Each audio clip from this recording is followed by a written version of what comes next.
In today's episode, I'm going to tell you what happened to Michael and Thelma King one night in Sint Maarten. Being a criminal isn't for everyone. Well, technically, it shouldn't be for anyone, but some people are especially bad at it. The perps we're talking about today decided to rob this couple's condo while they were home, but didn't even come up with a game plan. The men ended up executing the two people inside, and just 2 days after the bodies were discovered, the first criminal was already in handcuffs. So, Michael and Thelma King were two restaurateurs in their 50s who lived in Mount Pleasant, South Carolina. But they also had a condo at the Ocean Club Resort in Qubico Bay, St. Maarten, where they lived for several months out of the year. In St. Maarten, Michael and Thelma found this spot called Topper's Restaurant and Bar. They absolutely loved the food and rum and became close friends with the owner Topper Dabble, as well as his wife Melanie. Being a wealthy investor who saw potential in Topper and Melanie's rum, Michael decided to go into business with the couple. Together, they founded a startup rum company and began building the blueprints for a distillery. They had their sights set on distributing the beverage in the United States and eventually the entire world. Honestly, selling alcohol is one of the best businesses you can get into. There's always a demand.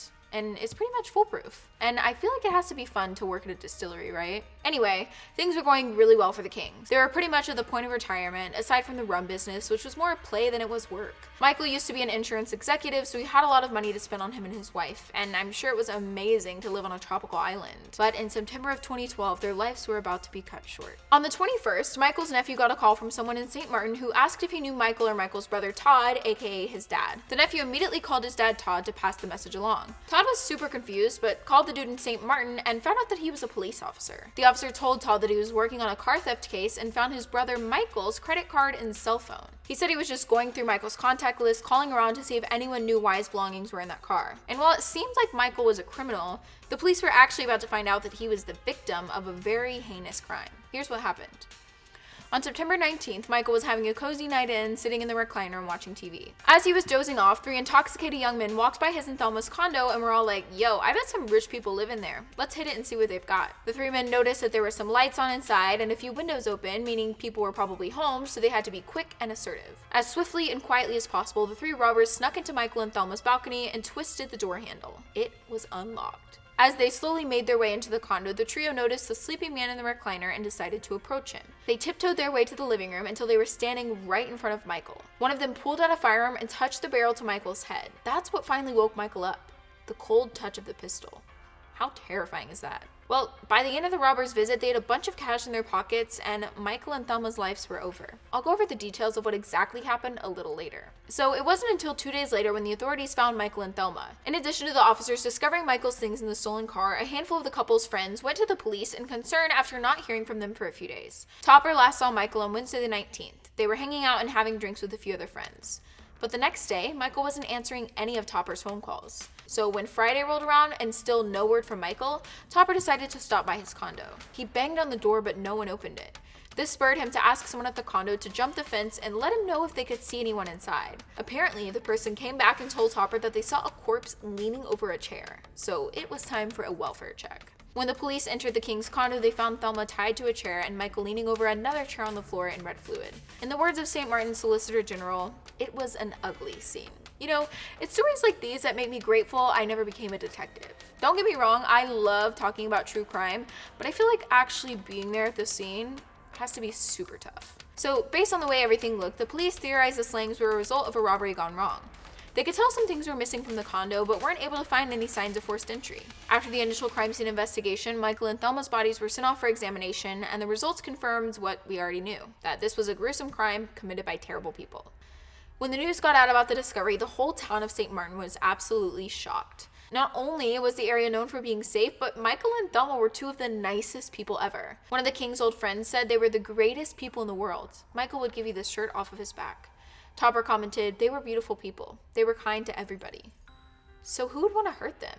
Well, as I mentioned earlier, the detectives had a hunch the crime was a robbery gone wrong, which means the criminals probably didn't go after Michael or Thelma for their character or personality. They most likely executed the couple because they were either hesitant to hand over their money, or the perps just didn't want them to go tattle on them after the fact. Before the weekend was over, the police had their first suspect arrested. It's not clear why they thought he was responsible or how they tracked him down, but I'm just happy they already had a suspect in custody. Dang. The St. Maarten cops are out here making money moves. So the suspect was a 28-year-old Jamaican native named Shane Johnson who was living on the island illegally. Ironically enough, he worked a job as a security guard. Security guard by day, robber by night. What a contrast. In an official statement, the Solicitor General said, "We have to keep some things in confidence so as to not jeopardize the investigation, but we have a definite link between our suspect and the case. We are pretty confident the judge will see it that way too, and he will be kept incarcerated." He didn't share any additional details, but the prosecutor's office said Mayshane heavily resisted his arrest. He put up such a fight that he and one police officer suffered injuries and had to go to the hospital. After Mayshane's wounds were tended to, he was sent straight to the police station. In his first few interviews, he denied any involvement, but by the beginning of October, Mayshane had confessed to his part in the crime. And he didn't act alone. There were 2 other suspects in custody that the authorities thought were involved as well: 18-year-old Jeremiah Mills and 21-year-old Jamal Wolford. Over time, the detectives and prosecuting attorneys were able to piece together more details about what happened that night through the suspects' testimonies, witness statements, and various pieces of evidence. Let's get into it. Remember the stolen car that had Michael's things in it? Mayshane was the one driving that car. He didn't technically steal it per se, he borrowed it from a friend, but Mayshane returned the car with a bullet hole in the trunk and some random dude's stuff in the cab. That's when the owner of the car called the police, which is probably why it was dubbed a stolen car. Maybe the cops thought Michael had stolen it at the time. The car and the items inside are also the incriminating evidence the Solicitor General said they had against Mayshane. Starting to make sense now? So on the night of the 19th, Mayshane drove the borrowed car to pick up his cousin Jeremiah, as well as Jeremiah's friend Jamal. As they drove around drinking alcohol, Jeremiah was all like, "Guys, I have a great idea. Let's commit a robbery and get some money." Mayshane and Jamal were all like, "For sure, bro, let's do it." Before going to Michael and Thelma's home, they actually went to a Chinese restaurant named Happy Star Restaurant. Mayshane stayed in the car as the getaway driver while Jeremiah and Jamal burst into the restaurant with BB guns. People inside freaked out, not knowing the firearms weren't real, and handed over some cash. Jeremiah and Jamal grabbed the dough, ran out, jumped in the car, and Mayshane hit the pedal to the metal. Some police officers in the area saw the men flee, so they turned on their lights and sped after them. Officers fired a few bullets at the car, one of which hit the trunk, but they ended up losing the 3 men during their pursuit. Turns out, Jeremiah and Jamal only got out of the restaurant with $60. Mayshane, Jeremiah, and Jamal weren't fazed by the police chase, though. They switched out license plates and drove around the island for a bit before parking in the Quebecois Bay area. They got out and started walking along the beach, which is when they then decided to break into Michael and Thelma's condo. Once they snuck inside and threatened Michael, he told them he kept some of his money in a safe in the upstairs bedroom, which was where Thelma was sleeping. So Mayshane wrapped his arms around Michael's neck and held a blade up to it while the other 2 men went upstairs for the money. They got Thelma's attention and demanded her to open the safe. Jeremiah assured her that if she complied, they wouldn't harm her. Thelma got up and went to the safe, but she was so terrified that she actually entered the code wrong a few times, but eventually got it open. After Jeremiah and Jamal got the money, they grabbed Thelma and took her downstairs. They forced her on a chair and tore up a towel into strips that they used to tie her to the chair. I guess Jeremiah went back on his "I won't hurt you" claim. At this point in the story, things get a little blurry.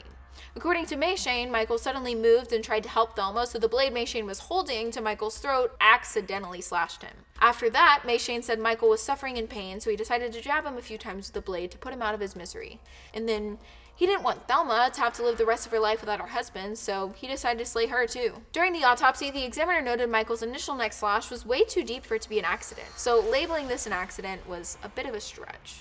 Jeremiah and Jamal both claim they stood outside the whole time and weren't involved in the execution process of Michael and Thelma. Officials concluded that Jeremiah and Jamal really weren't responsible for taking the King's lives, but they also didn't step in to stop Mayshane. After the deed was done, Mayshane said he threw the weapon in the ocean, washed his hands, cleaned up the scene with whiskey, and left the condo to buy some booze and look for some female. The men ended up walking away with around $80,000 in cash and jewelry. During the trial, Mayshane acted like he suffered memory loss and didn't know what happened, even though he already confessed in police interviews. Jeremiah tried to say he wasn't involved in the executions and was all like, "All we did was steal a brick of a few stacks of $100 bills from the safe."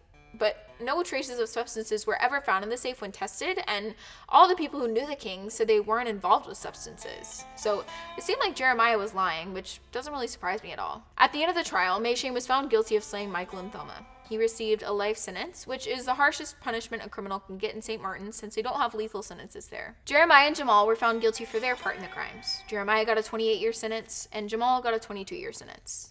Even though it was clear the men were all guilty, and we know their motive of breaking in was money, we still don't really know why they decided to execute Michael and Thelma if they were both compliant. Jeremiah said there was no plan.